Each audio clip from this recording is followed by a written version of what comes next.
എല്ലാവർക്കും സ്വാഗതം. ഈ റിവ്യൂ ഇഷ്ടപ്പെടുവാണെങ്കിൽ ഒന്ന് ലൈക്ക് ചെയ്തും സബ്സ്ക്രൈബ് ചെയ്തും സപ്പോർട്ട് ചെയ്യണേ. അപ്പം രേവതിക്കുട്ടി ആകെ വിഷമത്തിലാണ്. രേവതിക്കുട്ടി പറയുന്നുണ്ട്, എൻ്റെ അമ്മ മരിക്കാൻ കാരണം എന്താ?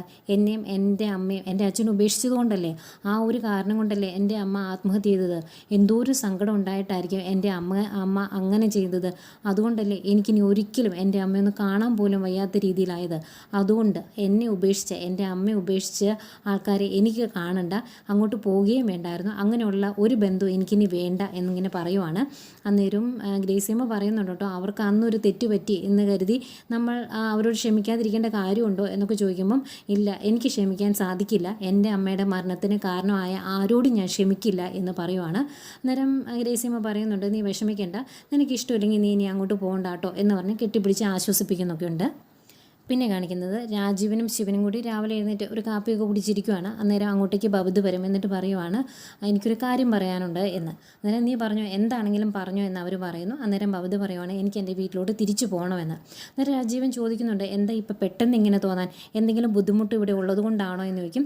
ശിവനും ചോദിക്കുന്നുണ്ട് കേട്ടോ, എന്തെങ്കിലും ബുദ്ധിമുട്ട് നിനക്ക് തോന്നിയോ, അതുകൊണ്ടാണോ നീ പോകാൻ തീരുമാനിച്ചത് എന്നൊക്കെ ചോദിക്കുമ്പം, അതുകൊണ്ടൊന്നുമല്ല, ശിവനങ്ങൾ പറഞ്ഞായിരുന്നല്ലോ തിരിച്ചു പോകണമെന്ന്, അതുകൊണ്ടാണ് എന്ന് പറയുമ്പം, എന്ന് കരുതി പെട്ടെന്ന് പോകണമെന്നൊന്നുമില്ല, പയ്യെ പോയാൽ മതി എന്ന് പറയുമ്പോൾ, വേണ്ട, ഏതായാലും ഇനി ഇപ്പോൾ തിരിച്ചു പോയേക്കാം എന്ന് പറയുവാണ്. അങ്ങനെയാണെങ്കിൽ കൊണ്ട് വിട്ടേക്കാം എന്ന് ശിവൻ പറയുന്നു. എന്നിട്ട് ഞാൻ പോയി റെഡി ആകട്ടെ എന്ന് ചോദിക്കും. അന്നേരം ഇത്ര രാവിലെ പോകണോ എന്ന് ചോദിക്കുമ്പോൾ, പോകണം എന്ന് പറയുവാണ്. എന്നാൽ പോയി റെഡി ആയിക്കോ എന്ന് പറയുന്നു. അന്നേരം ബബിത റെഡിയാകാനായിട്ട് കയറിപ്പോയി കഴിയുമ്പോൾ രാജീവൻ പറയുന്നുണ്ട്, അവൾക്ക് അങ്ങനെ തോന്നിയത് നന്നായി, നമ്മുടെ ബാധ്യത അങ്ങ് ഒഴിഞ്ഞു കിട്ടുമല്ലോ, അതുകൊണ്ട് അവരെ കൊണ്ട് വിട്ടേക്കാം എന്ന് പറയുവാണ്. എന്നിട്ട് ഞാനും വേണം കൂടെ വരാമെന്ന് ശിവനോട് രാജീവൻ പറയുമ്പം, നീയും കൂടെ വരണം, അല്ലെങ്കിൽ ഞാൻ തന്നെ പോകില്ല, പോയാലും ശരിയാകിയല്ല എന്നും പറയുന്നു. ഏതായാലും ബബിത മുകളിലോട്ട് കയറി ചെല്ലുമ്പം അവിടെ നോക്കി നിൽക്കുമായിരുന്നു കേട്ടോ ഹരി നല്ല ദേഷ്യത്തോടെ ബബിതയോട് പറയുന്നുണ്ട്, എടി നീ എന്ത് പണിയാണ് കാണിച്ചതെന്ന് നിനക്കറിയാവോ? 1,00,000 രൂപയുടെ എൻ്റെ നല്ലൊരു ഫോണാണ് നീ ഇടിച്ച് പൊട്ടിച്ച് കളഞ്ഞത്, അതിന് നിന്നെ ഞാൻ വെറുതെ വിടും എന്ന് തോന്നുന്നുണ്ടോ എന്ന് ചോദിക്കുമ്പോൾ, നീ എന്നെ കാണിക്കാനാണ് എന്ന് ചോദിക്കും ബബിത. അന്നേരം പറയുന്നുണ്ട്, നീ ആ ഫോൺ പൊട്ടിച്ച് കളഞ്ഞിട്ടുണ്ടെങ്കിൽ എൻ്റെ കയ്യിൽ നിന്ന് രക്ഷപ്പെടും എന്നാണോ കരുതിയത്? രക്ഷപ്പെടില്ല മോളെ, ഇത് കണ്ടോ എൻ്റെ പുതിയ ഫോണ്, ഞാൻ ഫോണിൻ്റെ അകത്ത് മെമ്മറി ബാക്കപ്പ് കൊടുത്തിട്ടുണ്ടായിരുന്നു, അതുകൊണ്ട് തന്നെ ഞാൻ പുതിയ സിം ഇട്ട് ആക്ടിവേറ്റ് ആയി കഴിയുമ്പോൾ അതെല്ലാം എൻ്റെ ഫോണിലേക്ക് വരും, നിന്നെ ഞാൻ വെറുതെ വിടിയല്ല എന്ന് തന്നെ പറയുന്നു. അന്നേരം ബബിത പേടിച്ചൊന്നും നിൽക്കുന്നില്ല, അതുപോലെ തന്നെ പുലിയെപ്പോലെ നിന്നുകൊണ്ട് ബബിത പറയുന്നുണ്ട്, നീ എന്നെ ഒന്നും ചെയ്യാൻ പോകുന്നില്ല, ആ വീഡിയോസ് എന്തെങ്കിലും നീ ലീക്ക് ആക്കിയിട്ടുണ്ടെങ്കിൽ ഞാൻ പോലീസിനെ പരാതി എഴുതി വയ്ക്കും, എന്നിട്ട് ഇവിടെ കയറി വന്ന് നിന്നെയും കൂടെ ചേർത്ത് ഞാൻ പെട്രോൾ ഒഴിച്ച് കത്തിക്കും, അത്രയും ഞാൻ ചെയ്യുമെന്ന് പറയുമ്പം, നീ എന്നെ കൂടുതൽ പേടിപ്പിക്കുകയൊന്നും വേണ്ട എന്ന് പറയും. ഞാൻ ഉള്ള കാര്യം തന്നെയാണ് പറഞ്ഞത് എന്ന് പറഞ്ഞിട്ട് ബബിത അങ്ങ് പോകാൻ തുടങ്ങുമ്പോൾ, നീ എന്നതാടി എന്നെ വിളിച്ച് എടാന്നോ എന്ന് ചോദിക്കുമ്പം, പിന്നെ ഞാൻ ഇനി ചേട്ടാന്ന് വിളിക്കാനോ? അതൊന്നും നടക്കില്ല, ഇനി നിന്നെ ഞാൻ ചേട്ടാന്ന് വിളിക്കൂല്ലടാ പട്ടി എന്ന് പറഞ്ഞിട്ടാണ് ബബിത അങ്ങോട്ട് പോകുന്നത്. ഹരിയുടെ പേടിപ്പീരൊന്നും അവിടെ ചിലവായില്ല. ഏതായാലും ഇന്നത്തെ കാലത്തുള്ള പെൺകുട്ടികൾക്കൊരു ഗുണപാഠം കൂടിയാണിത്. ഏതെങ്കിലും ഒരു കുഴിയിൽ പോയി ചാടി എന്നതിൻ്റെ പേരിൽ പിന്നെ കാണുന്ന എല്ലാ കുഴിയിലും പോയി ചാടി കൊടുക്കുന്നില്ലല്ലോ, അവിടെയെങ്കിലും ഡിഫെൻഡ് ചെയ്ത് നിൽക്കുന്നുണ്ടല്ലോ. ബബിത നേരെ റൂമിൽ വരുന്നു. എന്നിട്ട് എല്ലാം പാക്ക് ചെയ്യാൻ തുടങ്ങുവാണ്. അന്നത്തേക്കും രോഹിത്ത് വരും കേട്ടോ. രോഹിത്ത് റൂമിലേക്ക് കയറുന്നതിന് മുമ്പ് ബബിതയുടെ അനുവാദം മേടിച്ചിട്ടോ കയറി വരുന്നത്. ഏതായാലും ആ കാര്യത്തിലൊക്കെ കുറച്ച് മര്യാദയുണ്ട് രോഹിത്തിന്. അവൻ കയറി വന്നിട്ട് ചോദിക്കുന്നുണ്ട്, എന്തിനാണ് ഇത്ര പെട്ടെന്ന് ഇവിടുന്ന് പോകുന്നത് എന്ന്. അന്നേരം ശിവനങ്കിൾ നമ്മളെ കൊണ്ടുവിടാമെന്ന് പറഞ്ഞതല്ലേ, ഇനി ഇവിടെ നിന്ന് ശരിയാകിയല്ല എന്ന് പറയുമ്പം, പെട്ടെന്ന് നിനക്കിങ്ങനെ തോന്നാൻ എന്താ കാരണം എന്ന് ചോദിക്കുമ്പം, ഒന്നുമില്ലെന്നേ, എനിക്കിവിടെ ശരിയാകിയല്ല, അതുകൊണ്ടാണ്, ഏതായാലും ഞാൻ പോയിക്കോളാം, രോഹിയേട്ടന് വരാൻ താല്പര്യമില്ലെങ്കിൽ വരണ്ട, പയ്യെ വന്നാൽ മതി എന്ന് പറയും. അന്നേരം നീ പോയിട്ട് ഞാൻ ഇവിടെ നിന്നാൽ ശരിയാകിയല്ല, നമ്മളെ രണ്ടുപേരെയും കൂടിയല്ല ഇങ്ങോട്ട് കൂട്ടിക്കൊണ്ട് വന്നത്, അതുകൊണ്ട് ശിവനങ്കിൾ പോകുമ്പം രണ്ടുപേരും ഒരുമിച്ച് പോയാൽ മതി എന്ന് പറഞ്ഞിട്ടുണ്ടെങ്കിൽ എനിക്കതൊരു ക്ഷീണമാണ്, അതുകൊണ്ട് അത് ശരിയാകിയല്ല എന്ന് പറയുമ്പോൾ, ഇല്ലെന്നേ, അവരങ്ങനെയൊന്നും പറയുകയില്ല, ഇത് തറവാടല്ലേ, അതുകൊണ്ട് പെട്ടെന്ന് ഇറങ്ങി പോകാനൊന്നും പറയുകയില്ല, രോഹിയേട്ടൻ കുറച്ച് ദിവസം കഴിഞ്ഞ് വന്നാൽ മതി എന്ന് പറയുമ്പോൾ, അതല്ലടി, നിന്നെ തന്നെ അങ്ങോട്ട് വിട്ടാലും ശരിയാകിയല്ല, അവിടെ അവൾ ആ അലീനയും കൃഷ്ണമോളും അച്ഛനും എല്ലാം ഒറ്റക്കെട്ടാ, അവിടെ നീ ഒറ്റയ്ക്കായി പോവും, ആ കാര്യം ഇനി അമ്മ അറിഞ്ഞിട്ടുണ്ടെങ്കിൽ അമ്മയ്ക്കും ബുദ്ധിമുട്ടാകും, അതുകൊണ്ട് ഞാൻ നിൻ്റെ കൂടെ വരാം, അതല്ലേ ശരിയെന്ന് ചോദിക്കുമ്പോൾ, അങ്ങനെയാണെങ്കിൽ രോഹിയേട്ടൻ പോയി റെഡിയാകുക എന്ന് പറയും. എങ്കിൽ ശരി, നമുക്ക് ഒരുമിച്ച് പോയേക്കാം എന്ന് പറഞ്ഞാൽ രോഹിത്തും റെഡിയാകാനായിട്ട് അങ്ങോട്ട് എഴുന്നേറ്റ് പോവാണ്. അങ്ങനെ എല്ലാം പാക്ക് ചെയ്ത് വെക്കുന്നുണ്ട് ബബിത എല്ലാം പാക്ക് ചെയ്ത് ഇറങ്ങി വരുമ്പോഴും ഹരി അവിടെ നിൽപ്പുണ്ട്. അന്നേരം ഹരി പറയുന്നുണ്ട്, എടി നീ നോക്കിക്കോ, ഇവിടുന്ന് പോയി എന്ന് കരുതി നീ എൻ്റെ കയ്യിൽ നിന്ന് രക്ഷപ്പെട്ടു എന്ന് കരുതണ്ട, അതുപോലെ തന്നെ നിനക്ക് 8ന്റെ പണി കിട്ടും, നീ നോക്കിയിരുന്നു എന്ന് പറയുമ്പം ബബിത പറയുന്നുണ്ട്, അങ്ങനെ എന്തെങ്കിലും പണി കിട്ടിയിട്ടുണ്ടെങ്കിൽ ഞാൻ നോക്കിക്കോളാം, എൻ്റെ കാര്യം ഞാൻ നോക്കിക്കോളാം, നീ കൂടുതൽ പഠിപ്പിക്കാൻ വരണ്ട എന്ന് പറയും. അന്നേരം ഹരി പറയുന്നുണ്ട്, നിൻ്റെ ഫോൺ നിൻ്റെ നിൻ്റെ കയ്യിൽ നിന്ന് മേടിച്ച് നശിപ്പിച്ച് കളയാൻ എനിക്ക് അറിയാൻ മേലാഞ്ഞിട്ടല്ല, വേണ്ടെന്ന് വെച്ചിട്ടാണ് എന്ന്. നീ പോടാ എന്ന് പറഞ്ഞിട്ട് അങ്ങോട്ട് പോകുന്ന ബബിത തിരിച്ചു വരും. എന്നിട്ട് ആ ഫോൺ എടുത്ത് ബബിതയുടെ ഫോൺ എടുത്ത് കയ്യിലോട്ട് കൊടുക്കാൻ തുടങ്ങുകയാണ്. ഇതാ നീ ഈ ഫോൺ എടുത്ത് നശിപ്പിക്കുക, ഞാൻ ഒന്ന് കാണട്ടെ എന്ന് പറയുമ്പോൾ നീ ഒന്ന് പോടി എന്ന് പറയുമ്പം നീ ഒന്നും ചെയ്യാൻ പോകുന്നില്ല എന്ന് പറഞ്ഞിട്ടാണ് ബബിത അവിടെ നിന്ന് ഇറങ്ങി പോകുന്നത്. അതും ഭയങ്കര ഒരു ക്ഷീണമായിട്ടോ ഹരിക്ക്. അങ്ങനെ ബബിതയും രാജീവും ശിവനും ഒക്കെ റെഡിയായി ഇറങ്ങി വന്ന് നിൽക്കുന്നു.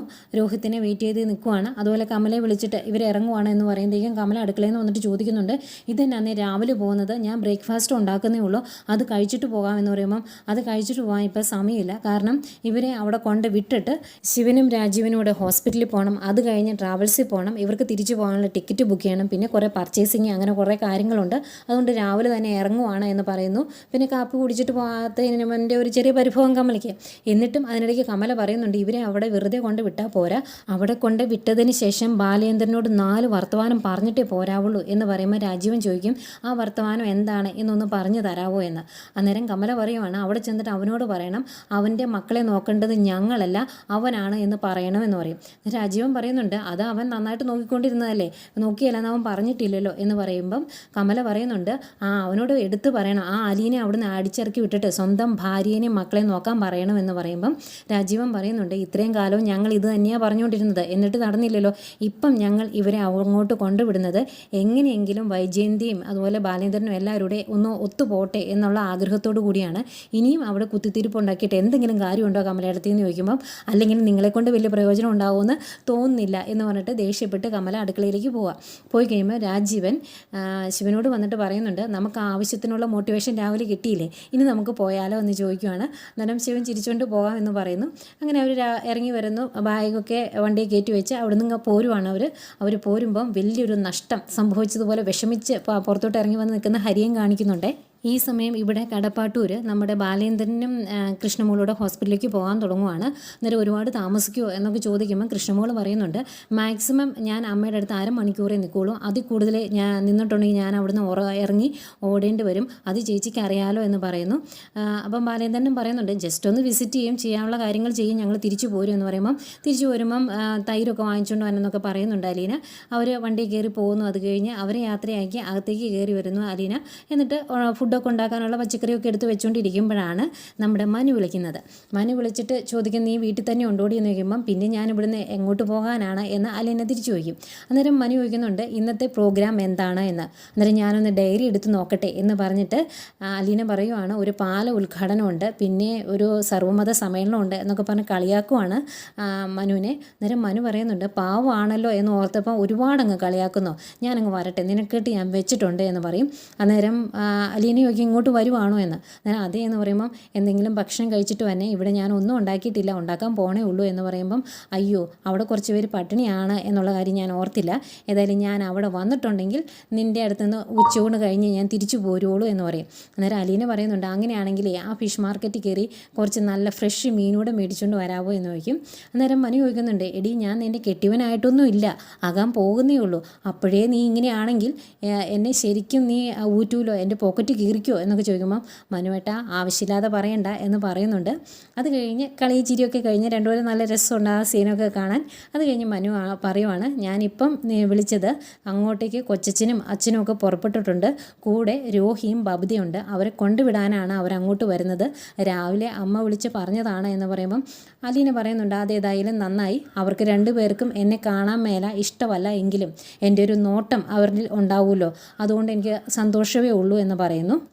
അന്നേരം മനു പറയുന്നുണ്ട്, നീ അങ്കിളിനോട് പറയണം വലിയ ബഹളമൊന്നും വെക്കരുത് എന്ന്, എങ്ങനെയെങ്കിലും എല്ലാ പ്രശ്നങ്ങളും തീർന്ന് ഒന്ന് പാച്ചപ്പായി പോവാണെങ്കിൽ പോട്ടെ എന്ന് പറയുമ്പം അതൊന്നും കുഴപ്പമില്ല എന്നും അലീന പറയുന്നുണ്ട്. ഏതായാലും ഞാൻ അങ്ങോട്ട് വരട്ടെ, എന്നിട്ട് നിന്നെ ഞാൻ കണ്ടോളാം എന്നൊക്കെ പറഞ്ഞിട്ട് ഫോം വയ്ക്കുവാണ്. രണ്ടുപേരും ഭയങ്കര സന്തോഷത്തിലാണ്. പിന്നെ കാണിക്കുന്ന ഹോസ്പിറ്റലാണ്. ഹോസ്പിറ്റലിലേക്ക് ബാലേന്ദ്രൻ ചെല്ലുമ്പം അവിടെ ഗോവർദ്ധൻ ഉണ്ട്, എന്തോ ബില്ലിൻ്റെ കാര്യമൊക്കെ പറയുന്നുണ്ട്. ഈ സമയം കൃഷ്ണമോള് വൈജയന്തി അകത്ത് കയറി കാണുവാണ്. അന്നേരം കൃഷ്ണമോളോട് വൈജയന്തി ചോദിക്കുന്നത്, നീ എന്തിനാ നിൻ്റെ അച്ഛൻ്റെ കൂടെ അവിടെ നിൽക്കുന്നത്? അവർ രണ്ടുപേരും കൊല്ലപ്പള്ളിക്ക് പോയ കൂട്ടത്തിൽ നിനക്കും പോകാൻ മേലായിരുന്നു എന്ന് വയ്ക്കുമ്പം ഞാൻ എന്തിനാ അങ്ങോട്ട് പോകുന്നത്? എൻ്റെ ലോക്കൽ ഗാർഡിയൻ എൻ്റെ അച്ഛനല്ലേ, എനിക്ക് അങ്ങോട്ട് പോകേണ്ട കാര്യമില്ല എന്ന് പറയുമ്പം നീ അവളുടെ കൂടെ ഇറുകി പിടിച്ച് അവിടെ ഇരുന്നു, അവളുടെ കൂടെ ഇരുന്നിട്ടുണ്ടെങ്കിൽ നീ നശിച്ചു പോകത്തേ ഉള്ളൂ എന്നൊക്കെ പറയുമ്പം കൃഷ്ണമോള് പറയുന്നുണ്ട്, അലീന ചേച്ചി ഒരു മൂർഖമ്പാവിനെ എടുത്ത് വളർത്തിയാലും അതിൻ്റെ വിഷമൊക്കെ പോയി അത് നല്ല രീതിയിലാകും, അതുപോലെയാണ് അലീന ചേച്ചിയുടെ സ്വഭാവം എന്നൊക്കെ പറയുമ്പം ഇനി നീ അങ്ങനെ പറഞ്ഞാൽ മതി, നീ നന്നാവും പോകുന്നില്ല, നീ അത് നിൻ്റെ അച്ഛൻ്റെ സൈഡല്ലേ എന്നൊക്കെ പറയുവേ. അന്നേരം കൃഷ്ണമോള് പറയുന്നുണ്ട്, എനിക്ക് വല്ല മന്ത്രവാദവും അറിയായിരുന്നുവെങ്കിൽ അമ്മയുടെ തലയിൽ കൂടിയേക്കുന്ന ഈ ബാധയെ ഞാൻ ഒഴിപ്പിച്ച് കളഞ്ഞേനെ.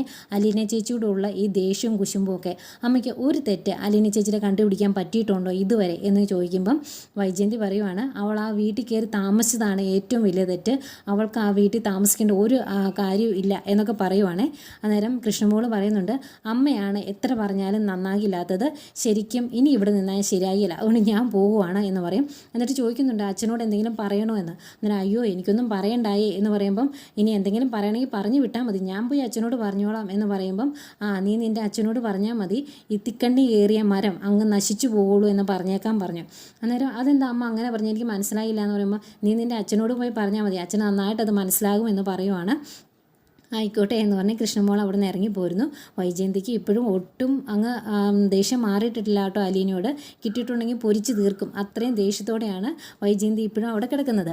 വൈജയന്തി കൃഷ്ണമോളോട് പറയുന്നുണ്ട്, നീ എൻ്റെ അടുത്ത് നിൽക്കണ്ട, നിന്നാൽ ശരിയാകില്ല, അതുകൊണ്ട് നീ പൊക്കോളാൻ വൈജയന്തി തന്നെ കൃഷ്ണമോളോട് പറയുന്നുണ്ട്. ഇത്രയാട്ടോ ഇന്നത്തെ എപ്പിസോഡായിട്ട് കാണിച്ചത്. പിന്നെ പ്രമോ കാണിക്കുന്നുണ്ട്. പ്രമോയിൽ അവർ രണ്ടുപേരുടെ വീട്ടിലോട്ട് കയറി വരുന്നു. അന്നേരം രോഹിത് ഭയങ്കര ദേഷ്യത്തോടെ അലീനയുടെ മുഖത്തേക്ക് നോക്കുന്നൊക്കെയുണ്ട്.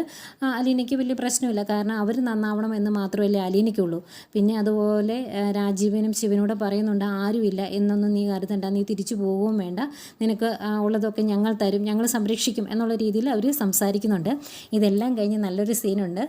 ബാലേന്ദ്രൻ വൈജയന്തിയെ കയറി കാണുക, എന്നിട്ട് ചോദിക്കുന്നുണ്ട് നമുക്ക് രണ്ടാമത്തെ അംഗം തുടങ്ങണ്ടേ എന്ന് ഇവിടുന്ന് എഴുന്നേറ്റിട്ട്. അന്നേരം വൈജയന്തി പറയുവാണ്, എഴുന്നേൽക്കേണ്ട കാര്യമില്ല എനിക്ക് രണ്ടാം അംഗത്തിന്, ഇവിടെ കിടന്നുകൊണ്ട് എനിക്ക് ചെയ്യാൻ അറിയാം എന്ന് പറയുമ്പം ബാലേന്ദ്രൻ ചോദിക്കുന്നുണ്ട്, നിനക്ക് എത്ര മക്കളാണ് ഉള്ളത്, എണ്ണമൊന്ന് പറഞ്ഞ്, നീ എത്ര മക്കളെ പ്രസവിച്ചിട്ടുണ്ട് എന്ന് ചോദിക്കുമ്പം ആകെ ടെൻഷനോടെ ഇങ്ങനെ ബാലേന്ദ്രൻ്റെ മുഖത്തേക്ക് നോക്കുന്ന വൈജയന്തിയാണ് കാണിക്കുന്നത്.